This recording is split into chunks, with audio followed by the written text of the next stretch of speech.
꽃책에 들려진 이야기, 책 읽는 배우 김희경입니다. 잘 계셨죠? 오늘은 을미년 일기를 읽을 거예요. 1595년 1월 1일부터 읽을 건데 여기서 이제 유명한 시가 나옵니다. 한산도의 밤. 한바다에 가을빛 저물었는데 찬바람에 놀란 기러기 높이 떴구나.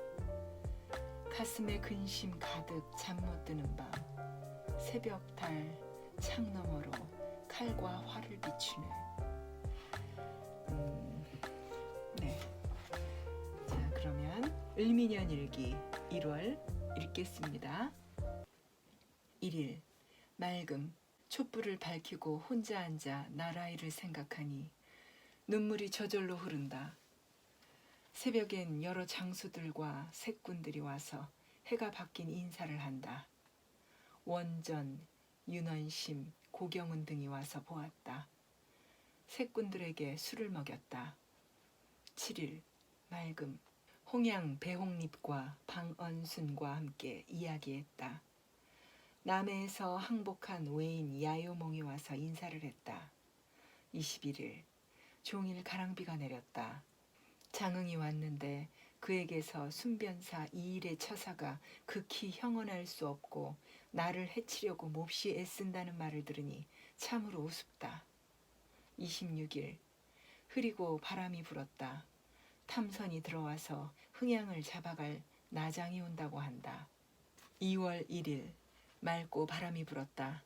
일찍 대청에 나가 보성에 기한 늦은 죄를 다스리고 도망가던 외인 2명을 처형했다. 금부 나장이 와서 흥양을 잡아갈 일을 전했다. 4일 맑음. 몸이 불편하다.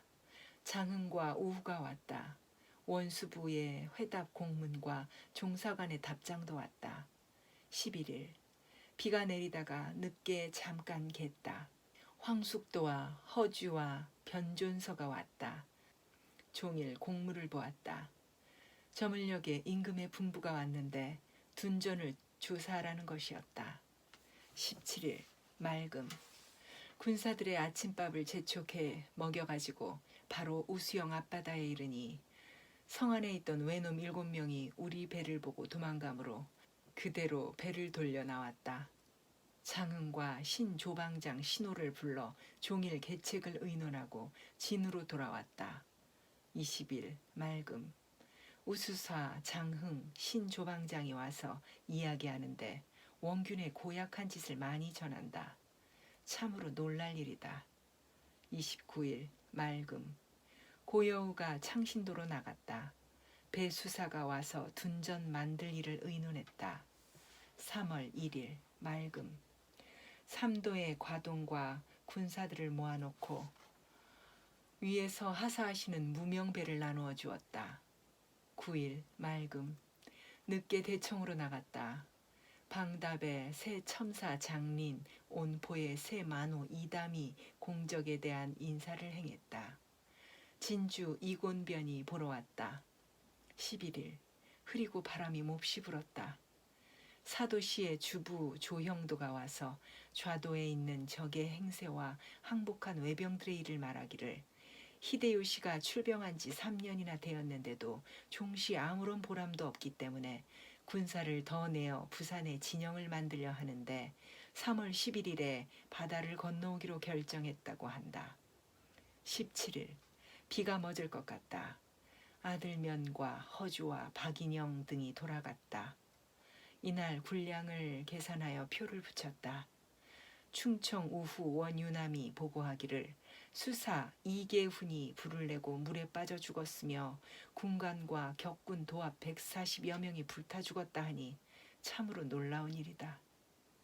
늦게 우수사가 보고하기를 견내량 복병 한 곳에서 온 항복한 외병 심한 은기를 문초했더니 그는 영등에 주둔했던 외병인데 그 장수 심안돈이 그 아들을 자기 대신 두고 쉬 돌아갈 것이라 한다. 20일 비가 세차게 내린다. 식후에 우수사에게로 가다가 길에서 배수사를 만나 배 위에서 잠깐 이야기를 했다. 밀포에 둔전 만든 곳을 살펴보려고 간다고 했다. 23일 맑음. 아침 식사 후에 새 조방장과 우후와 함께 걸어서 앞산 봉우리에 올라보니 삼면으로 바라보이는 앞이 막히지 않고 길은 북쪽으로 뚫려 있다. 소포 세울 자리를 닫고 거기에 앉아서 돌아갈 것을 잊고 있었다. 27일 맑음. 아침 식사 후에 우수사가 와서 종일 활을 쏘았다. 어두울 무렵에 박조방장에게로 가서 발포, 사도, 녹도를 불러 함께 이야기를 하다가 헤어졌다. 타무선이 들어왔다. 표마와 종금이 들어왔는데 어머니께서 편안하시다고 한다. 29일 맑음. 식사 후에 두 조방장과 이윤용, 조계종과 함께 활 23순을 쏘았다. 배수사가 순찰사에게 왔고 미조황 첨사도 지내왔다. 4월 1일 맑고 큰 바람이 불었다. 들으니 남원 유생 김괭이 해군에 관한 일로 진중에 왔다고 하므로 불러서 함께 이야기를 했다. 10일 맑음. 구화역 역졸이 와서 아뢰기를 적선 세척이 또 역 앞에 왔다고 한다. 이에 삼도 중의장들에게 각각 배 5척씩을 주어 거느리고 견내량으로 가서 무찌르게 했다. 13일 흐리고 비. 새 조방장이 같이 왔다. 장계와 편지 4통을 봉해서 거제 군간편에 올려보냈다. 저녁에 고성현령 조응도가 와서 적들의 일을 말하고 또 말하기를 거제에 있는 적이 웅천에 군사를 청하여 밤에 기습하려고 한다고 한다. 비록 믿을 수 없는 말이지만 그런 염려가 없지는 않다. 17일 맑음. 동북풍이 세차게 불었다. 식후에 대청으로 나가 공무를 보았다. 새 조방장과 활 15순을 쏘았다. 배수사가 왔다가 곧 해평장의 논치 곳으로 갔다. 미조왕 첨사가 와서 활을 쏘고 갔다. 20일 맑음. 늦게 우수사에게로 가서 조용히 이야기를 하고 돌아왔다. 이영남이 장계 회답을 가지고 왔는데 남해를 효시하라고 했다. 24일 맑음. 이른 아침에 울과 족과 뇌, 완을 어머님 생신에 음식 마련할 일로 보냈다. 오정 때 강천석이 달려와서 보고하기를 도망친 외인 만기시로는 무성한 풀 속에 엎드려 있는 것을 잡았고 한 놈은 물 속에 빠져 죽었다고 한다. 이에 그 외인을 곧 압송해 오게 하고 3도에 나누어 맡긴 항복한 외인들을 모두 불러 모아서 머리를 베라고 했다. 그러나 망시기로는 조금도 두려워하는 빛이 없이 배임을 당했으니 가히 독한 놈이다. 25일 맑고 바람도 없음. 구화역의 역졸 득복이 경상 우의의 보고를 가지고 왔는데 외병의 배, 대, 중, 소 모두 50여 척이 웅천에서 나와서 진해로 향한다고 한다. 이에 오수들을 정찰하러 내보냈다. 흥양 배홍립이 와서 보았다. 사량 만호 이연염이 돌아갔다. 아들 회와 조카 해가 돌아와서 어머님이 편안하시단 말을 들으니 다행이다. 27일 맑고 바람도 없음. 몸이 불편하다. 권동지, 미조왕 첨사, 영등 만호가 와서 함께 활 10순을 쏘았다. 밤 3경에 우수사가 적을 탐색하고 돌아왔는데 아무런 적의 종적이 없다고 한다. 5월 2일 맑음. 밤 10시에 탐선이 돌아왔는데 어머니께선 편안하시고 종사관이 본영에 도착했다고 한다. 11일 늦게 비가 내렸다. 두치 군량과 남원, 순창, 옥과 등을 합쳐서 68석을 실어왔다. 14일 구준비가 그치지를 않는다. 종일 밤새도록 내렸다. 아침 식사 후에 대청에 나가서 공무를 보았다. 사도가 와서 고하기를 흥양이 받아간 전선이 돌에 걸려서 엎어졌다고 한다. 이에 대장 최벽과 십선장 도훈도를 잡아다가 곤장을 때렸다. 17일 맑음. 아침에 나가서 본영 각 배의 사부와 격군으로서 급료받는 사람들을 점거했다. 소금 가마솥 하나를 부어 만들었다. 27일 흐림. 아침에 나가 공무를 보려는데 항복한 외인들이 고하기를 저희들 동료 중에 야마시로라는 자가 흉측한 일을 많이 저질렀으니 죽여야 한다고 한다.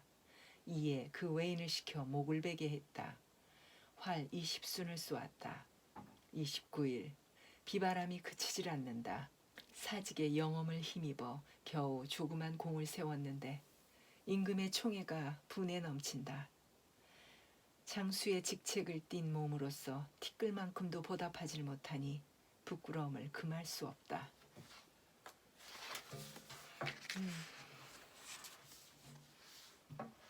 6월 3일 흐림. 아침에 남해가 보고하기를 해평수 윤두수가 남해에서 본영으로 건너온다고 한다. 무슨 일인지는 모르나 곧 배를 정비하고 현덕린을 영으로 보냈다. 사량 만호가 양식이 떨어졌다고 보고하고 곧 돌아갔다. 13일 흐림. 새벽에 경상수사 배설을 잡아 올리라는 명령이 내려오고 그 대신 권준이 임명되었는데 남의 기요군은 유임되었다 하니 놀랄 일이다. 어둘 무렵에 탐선이 들어왔는데 금오랑이 벌써 영내에 도착했다. 16일 맑음. 나가서 공무를 보았다. 순천 칠선장 장일이 군량을 도둑질하다가 잡혔기 때문에 처벌을 했다. 오후에 두 조방장과 미조왕 등과 함께 활을 쏘았다. 24일 맑음. 우도 각 고을과 포구의 전선의 부정을 조사했다. 역에서 12명을 잡아내고 그 대장까지 처벌했다. 27일 맑음. 허주와 조카 해와 기운노들이 돌아갔다. 신조방장과 거제와 함께 활 10순을 쏘았다. 30일 맑음. 문어공이 삼을 사들일 일로 나갔다. 방답, 녹도, 신조방장과 활 15순을 쏘았다.